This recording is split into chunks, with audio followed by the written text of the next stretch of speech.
नमस्कार, जनवार्तामध्ये आपल्या सर्वांचं स्वागत। सर्वप्रथम पाहूया ठळक बातम्या।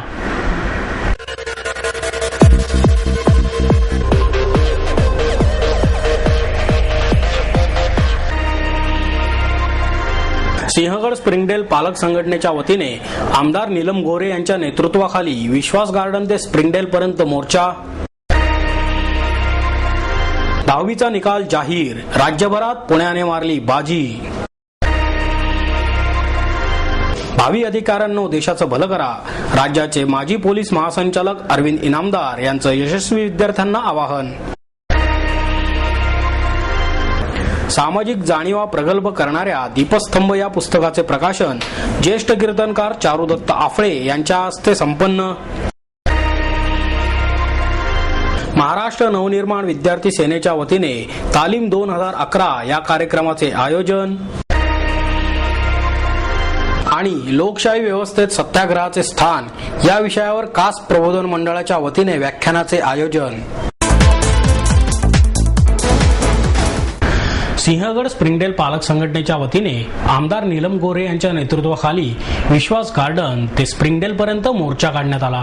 सिंहगड स्प्रिंगडेल पालक संघटनेच्या वतीने शाळेच्या मनमानी फी वाढी विरोधात शिवसेनेच्या जिल्हा संपर्क प्रमुख आमदार डॉक्टर नीलम गोरे यांच्या नेतृत्वाखाली विश्वास गार्डन ते स्प्रिंगडेल पर्यंत पालकांचा मोर्चा काढण्यात आला।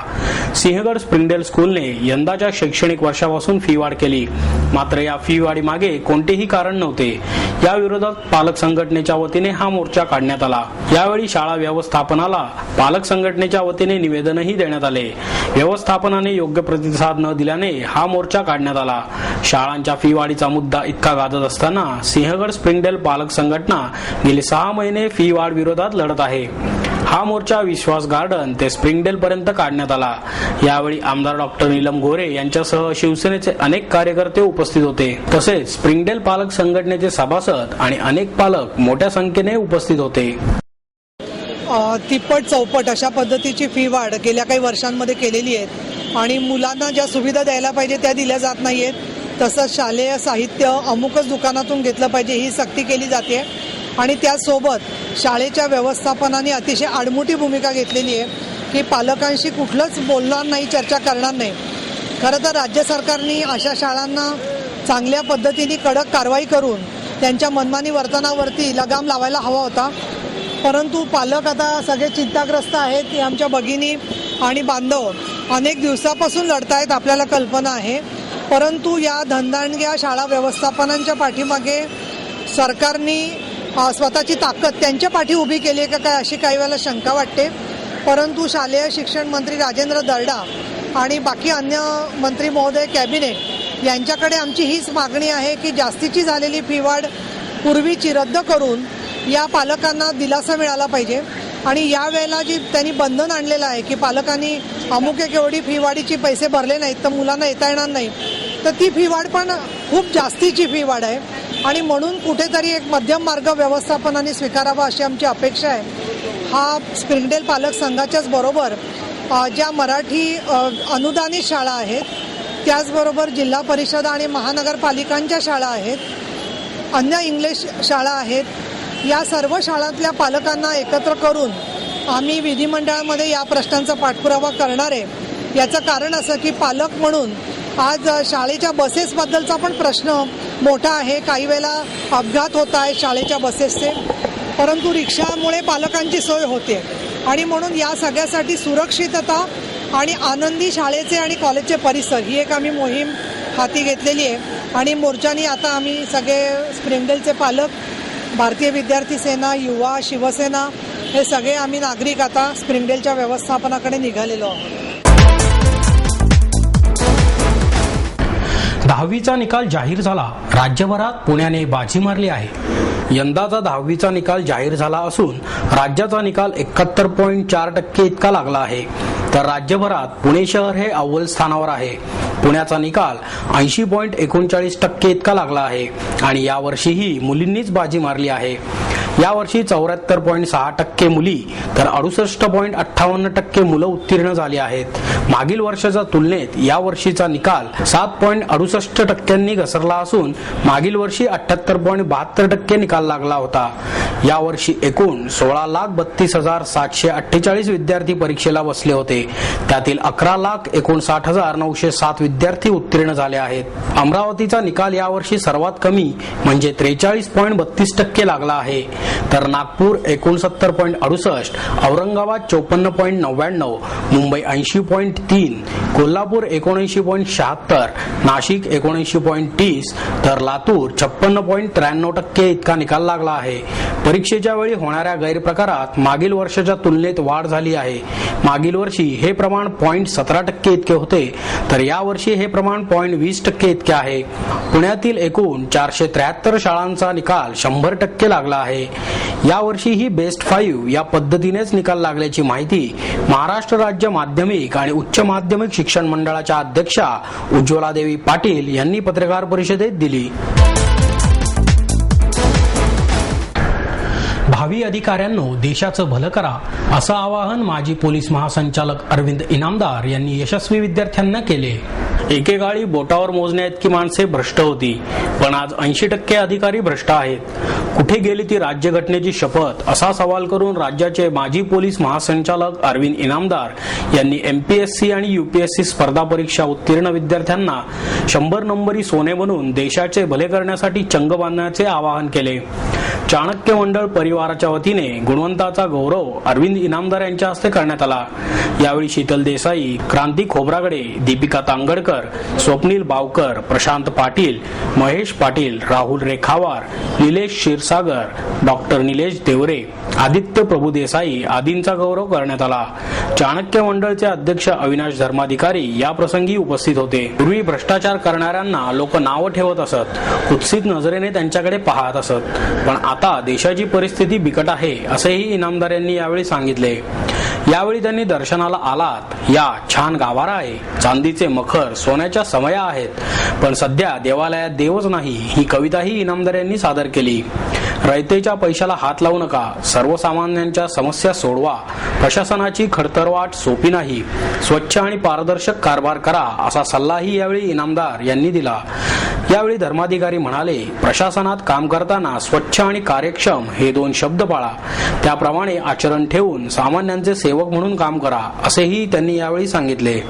स्पर्धा परीक्षेत पहिल्या प्रयत्नात यश मिळाले नाही, ते अपयश आम्ही पचवायला शिकलो.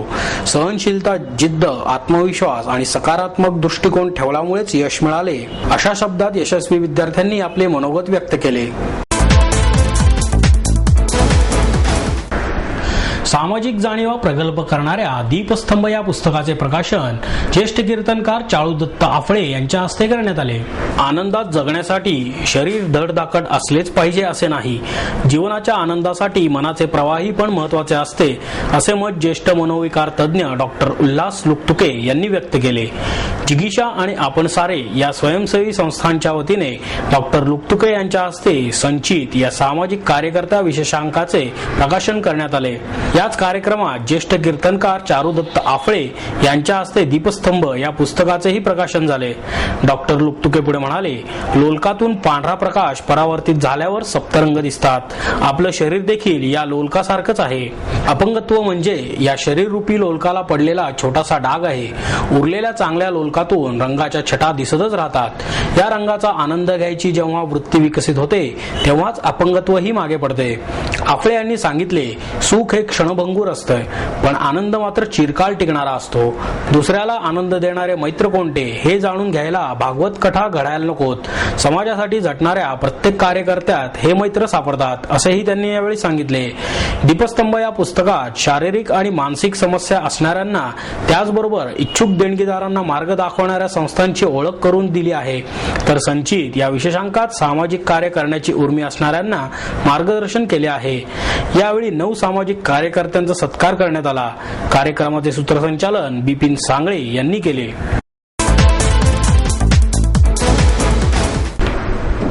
महाराष्ट्र नवनिर्माण विद्यार्थी सेनेच्या वतीने तालीम 2011 या कार्यक्रमाचे आयोजन करण्यात आले आहे.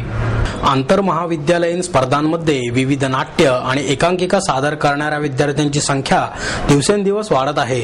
अशा विद्यार्थ्यांना योग्य मार्गदर्शन मिळावे या उद्देशाने महाराष्ट्र नवनिर्माण विद्यार्थी सेनेच्या सांस्कृतिक विभागाच्या वतीने तालीम 2011 या कार्यक्रमाचे आयोजन करण्यात आले आहे, अशी माहिती विभागाचे प्रमुख रोहन मंकणी आणि निखिल निमय यांनी पत्रकार परिषदेत दिली. हे मार्गदर्शन दिनांक 24 आणि 25 जून रोजी भरतनाट्य मंदिर येथे होणार आहे. यामध्ये विद्यार्थ्यांना लेखन, दिग्दर्शन, लाईट साऊंड मॅनेजमेंट आणि अभिनय या प्रत्येक क्षेत्रामधील मार्गदर्शन करण्यात येणार आहे. हे मार्गदर्शन करण्यासाठी अभिनेते शरद पोंक्षे आणि आतिशा नाईक, संहिता लेखक प्रवीण तरडे, प्रकाश योजना करणारे भूषण देसाई तर दिग्दर्शनमध्ये अनुभवी असणारे विजय कंकळे हे येणार असल्याचे मंकणी यांनी यावेळी सांगितले. लोकशाही व्यवस्थेत सत्याग्रहाचे स्थान या विषयावर कास्ट प्रबोधन मंडळाच्या वतीने व्याख्यानाचे आयोजन करण्यात आले आहे. यावेळी ज्येष्ठ विचारवंत भाई वैद्य, शोभनताई रानडे, डॉक्टर अभय फिरोदिया आणि ॲडव्होकेट असीम सिरोदे विचार व्यक्त करणार आहेत, अशी माहिती कास्टचे मानद अध्यक्ष आणि कास्ट प्रबोधन मंडळाचे उपाध्यक्ष ज्येष्ठ समाजशास्त्रज्ञ डॉक्टर शरदचंद्र गोखले यांनी पत्रकार परिषदेत दिली. याविषयी अधिक माहिती देताना डॉक्टर शरदचंद्र गोखले म्हणाले, कास्ट प्रबोधन मंडळाच्या वतीने आयोजित व्याख्यानमालेचे हे तिसरे पुष्प असून सध्या सगळीकडे चर्चेचा असलेला विषय यासाठी निश्चित करण्यात आला आहे. लोकशाही व्यवस्थेत सत्याग्रहाचे स्थान या विषयावर सोमवार दिनांक 20 जून 2011 रोजी सायंकाळी 5:30 वाजता SM जोशी सभागृह येथे व्याख्यान होणार आहे. पुण्यातील community aid and sponsorship program अर्थात कास्ट या संस्थेच्या वतीने प्रबोधन मंडळाची स्थापना करण्यात आली आहे. सध्याच्या परिस्थितीत निरनिराळ्या सामाजिक समस्यांबाबत नागरिकांमध्ये जागरूकता निर्माण होण्याची गरज आहे. विविध ज्वलंत विषयांना व्यासपीठ मिळवून देण्याच्या उद्देशाने या मंडळाची स्थापना करण्यात आली असून मंडळाच्या वतीने व्याख्यानमालेचे आयोजन करण्यात आले आहे. या व्याख्यानमालेअंतर्गत दर 2 महिन्यांनी ज्वलंत विषयावर मान्यवर आणि तज्ज्ञांचे व्याख्यान आयोजित करण्यात येते. फेब्रुवारी 2011 पासून हा उपक्रम सुरू करण्यात आला असून व्याख्यानमालेचे पहिले पुष्प भ्रष्टाचाराच्या विळख्यात भारत या विषयावर गुंफण्यात आले, तर एप्रिल महिन्यात निवडणूक प्रक्रियेचा लोकशाहीला धोका या विषयावर व्याख्यानाचे आयोजन करण्यात आले होते. या उपक्रमाला नागरिकांचा उत्तम प्रतिसाद लाभत असून 20 जून रोजी होणाऱ्या व्याख्यानासाठी देखील नागरिकांनी मोठ्या संख्येने उपस्थित राहावे असे आवाहन डॉक्टर गोखले यांनी यावेळी केले. हे व्याख्यान सर्वांसाठी विनामूल्य खुले असणार आहे. तसेच मंडळाचे सभासद होण्यासाठी कोणतेही शुल्क आकारण्यात येणार नसले तरी त्यासाठी नाव नोंदणी करणे आवश्यक आहे. यासाठीचे अर्ज नानावाड्यातील एस्कॉपचे विरंगुळा केंद्र, उद्यान प्रसाद कार्यालयासमोर सदाशिव पेठ आणि उत्कर्ष बुक डेपो डेक्कन जिमखाना येथे उपलब्ध आहेत, असेही त्यांनी यावेळी सांगितले.